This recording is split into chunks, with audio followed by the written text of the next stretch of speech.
오늘 말씀은 마가복음 12장 1절에서 12절까지 말씀입니다. 읽도록 하겠습니다.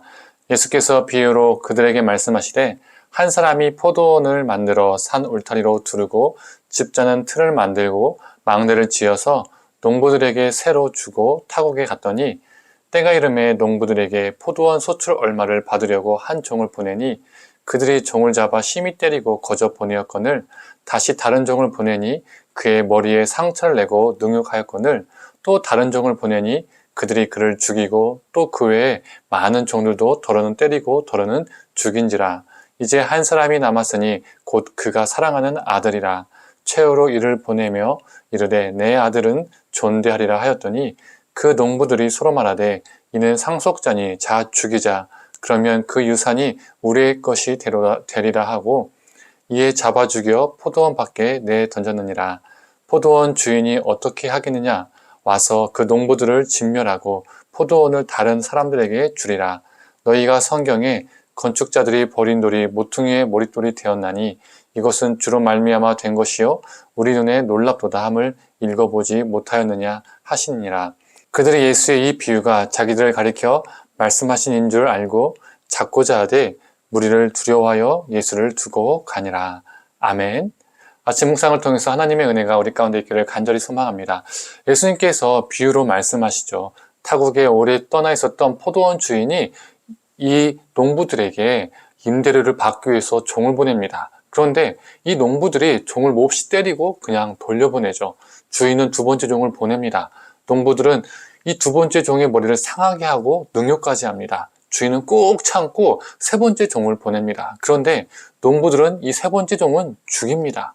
그 이후에도 주인은 종들을 보냈지만 이 농부들은 종들을 더러는 죽이고 더러는 때렸습니다. 정말 어이가 없는 일입니다. 주인이 자기 땅에서 임대료를 받겠다는데 사람을 때리고 죽이니까요. 자기들이 주인 행세를 하고 있는 겁니다. 이 정도 됐으면 이 땅의 주인은 어떻게 해야 되는 게 맞습니까? 형사 고발해야죠. 이 농부들이 땅을 빌려서 임대료도 내지 않고 무단 점거를 하고 있습니다. 거기에다가 자신의 종들을 죽이고 때려서 생명을 앗아가기도 하고 크게 다치게 하기도 했습니다. 상당한 노동력의 손실을 준 것입니다. 그런데 이 포도원의 주인은 이렇게 말합니다. 너무 예상 밖의 말을 합니다. 6절의 말씀입니다. 이제 한 사람이 남았으니 곧 그가 사랑하는 아들이라. 최후로 이를 보내며 이르되 내 아들은 존대하리라. 이 주인은 다른 누구도 아닌 자신의 아들을 보냅니다. 심지어 이 주인은 자기 아들을요, 아무런 무장도 시키지 않은 채 아무 경우도 없이 그렇게 홀로 보냅니다. 주인은 내 사랑하는 아들을 보내면 내 아들은 존대하겠지라고 생각했는데 이 아들에게 무슨 일이 일어납니까? 주인의 아들을 이 농부들이 죽입니다. 그렇다면 여기에서 종들은 누구이고 아들은 누구입니까? 종들은 하나님이 보내신 애언자들을 의미하죠. 하나님께서 수없이 이스라엘에게 애언자를 보냈지만 이스라엘은 듣지 않았습니다. 애언자들이 수없이 진리를 선포했으나 그들은 이 진리를 거부했습니다.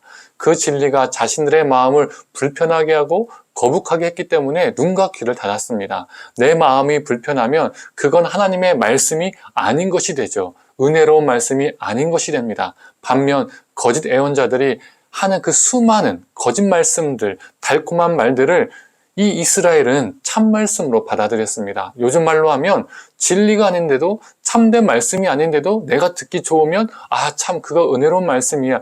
그거 참 진리야 라고 생각하는 것과 같습니다.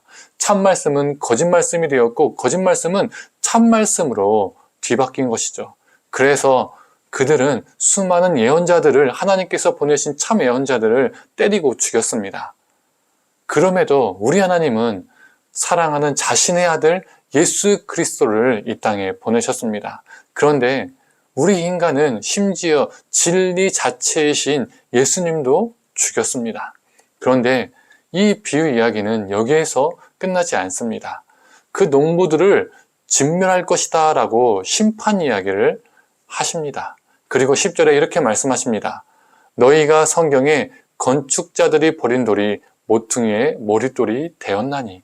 이 버려진 돌이 모퉁이의 머릿돌이 되었다는 것은 예수 그리스도가 죽음에서 끝나는 것이 아니라 그 죽음을 이기시고 부활하셔서 구원의 주가 되시며 동시에 심판의 주가 되신다는 것을 의미합니다.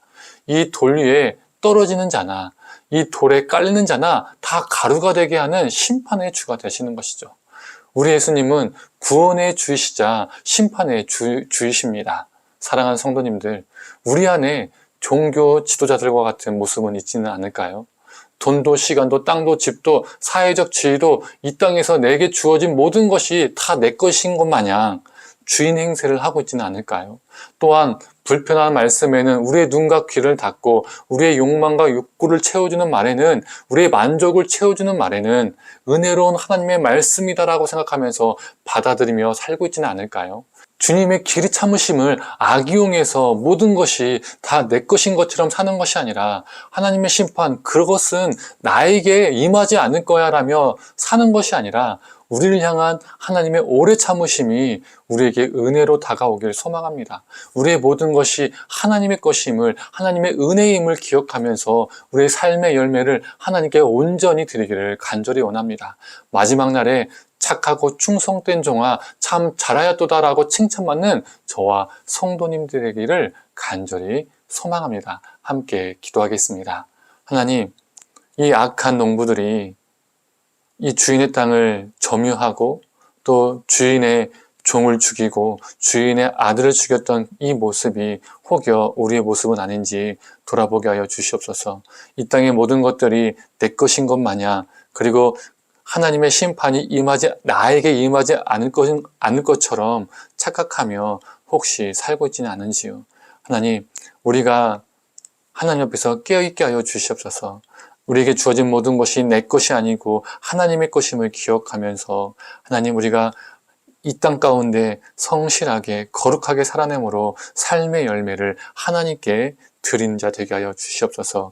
내 것인 것이 아니라 하나님의 것임을 기억하면서 삶으로 고백하며 살게 하여 주시옵소서. 그래서 마지막 때에 하나님의 심판 앞에서 착하고 충성된 종아 참 잘하였도다라고 칭찬받는 우리가 되게 하여 주시옵소서. 감사드리며 살아게 만드신 예수님의 이름으로 기도드립니다. 아멘.